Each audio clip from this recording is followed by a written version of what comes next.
চাঞ্চল্যকর ঘটনা সামনে এসেছে পশ্চিমবঙ্গের কোচবিহার জেলায় হলদিবাড়ি এলাকা থেকে।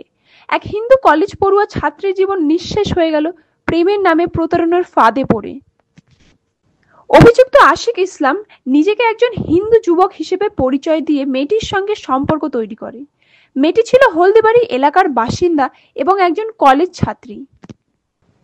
কিন্তু পরে যখন মেয়েটি জানতে পারে আশিক ইসলাম তার আসল নাম ও মুসলিম পরিচয় গোপন রেখেছিল, তখন সে সম্পর্ক থেকে সরে আসতে চায়।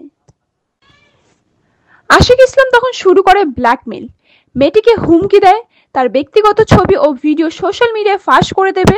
এই মানসিক নির্যাতন সহ্য করতে না পেরে 22 জুন 2025 মেয়েটি বিষ খেয়ে আত্মহত্যার চেষ্টা করে। তার সঙ্গে সঙ্গে হাসপাতালে ভর্তি করা হয়, কিন্তু দীর্ঘ চিকিৎসার পরও শেষ রক্ষে হয়নি।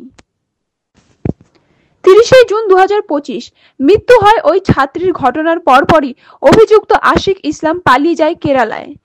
তবে হলদিবাড়ি থানায় পরিবারের অভিযোগের ভিত্তিতে পুলিশ তদন্ত শুরু করে। শেষমেশ পুলিশ অভিযান চালিয়ে কেরালা থেকে গ্রেফতার করে আশিক ইসলামকে। এই ঘটনার পর এলাকা জুড়ে তীব্র উত্তেজনা ছড়িয়েছে।